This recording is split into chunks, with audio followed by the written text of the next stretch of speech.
आता वळूयात नाशिककडे। गंगापूर धरणातनं सध्या मोठ्या प्रमाणात पाण्याचा विसर्ग हा गोदा पात्रात सुरू झालेला आहे। टप्प्याटप्प्याने यामध्ये वाढ केली जाते आणि सकाळी 11 वाजता 6336 क्युसेकनं पाणी नदीत झेपावलंय। यामुळे पावसाळ्यात पर्यटकांचं आकर्षण ठरणारा हा सोमेश्वर धबधबा मात्र खळाळून वाहू लागलाय आणि जणू काही या धबधब्यानं रौद्ररूप धारण केलंय असा भास होऊ लागलाय। याचाच आढावा घेतलेला आहे आमचे प्रतिनिधी प्रांजल कुलकर्णी यांनी। जून महिन्यात नाशिक जिल्ह्यात पावसाने दमदार अशी सलामी ही दिली होती आणि जुलै महिन्याच्या सुरुवातीला देखील चांगला पाऊस हा बरसतोय आणि यामुळे आपण जर बघितलं तर सोमेश्वर धबधबा हा खरं तर खळाळून वाहतोय। नयनरम्य दृश्य जे आहे ते खरं तर सोमेश्वर धबधब्याची नजरेसी पडतायत। खरं तर दरवर्षी ऑगस्ट महिन्यामध्ये हे सर्व चित्र बघायला मिळत असतं, मात्र यंदा जुलै महिन्याच्या सुरुवातीलाच सोमेश्वर धबधब्याचं हे रूप जे आहे ते खरं तर बघायला मिळतंय।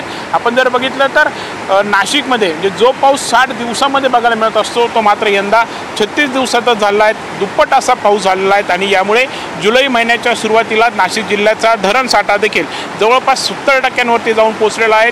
8 धरणं ही ओव्हरफ्लो झालेली आहेत, 100% ती भरली आहेत। तर सध्या देखील 12 धरणांमधून पाण्याचा विसर्ग सुरू आहे। सध्या नाशिक शहराला पाणीपुरवठा करणाऱ्या गंगापूर धरण देखील 62% एवढं भरलं आहे। धरणातून टप्प्याटप्प्याने विसर्गात वाढ ही केली जाते, कारण धरणाच्या पाणलोट क्षेत्रामध्ये देखील पावसाची जोरदार बॅटिंग ही सुरू आहे आणि त्यामुळे धरणाचा पाणीसाठा हा मेंटेन राहावा यासाठी धरणातून विसर्गाला देखील सुरुवात ही झालेली आहे। आपण जर बघितलं तर आज सकाळी जवळपास 5100 एवढं पाणी हे सोडलं जात होतं, मात्र यात वाढ ही करण्यात आली आहे आणि 11 वाजता 6300 क्युसेक पाणी जे आहे ते नदीपात्रात झेपवत आहेत। पुढे हे पाणी धबधब्यामध्ये येऊन मिसळत असल्यामुळे धबधब्याने जणू रौद्र रूप धारण केलं आहे काय असंच खरं तर चित्र जे आहे ते बघायला मिळत आहेत। असाच भास खरं तर इथे होतोय। जिल्ह्याचाच आपण विचार केला तर जिल्ह्यामध्ये एकूण 23 धरणं आहेत आणि त्या 23 पैकी जवळपास 8 धरणं देखील 60%हून अधिकची भरलेले आहेत। एकंदरीतच या सर्व परिस्थितीमुळे जे एकीकडे दारणा आणि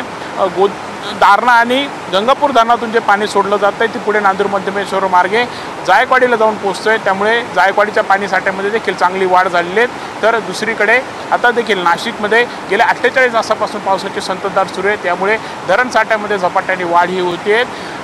विसर्गाला सुरुवाती झाल्यामुळे नदीकाठच्या गावांना प्रशासनाकडून सतर्कतेचं आवाहन हे करण्यात आलं आहे। यासोबतच बळीराजा देखील सुखावलेला आहे। कॅमेरा निकी पॉवर प्रांजल कुलकर्णी, NDTV मराठी, सोमेश्वर धबधबा, नाशिक।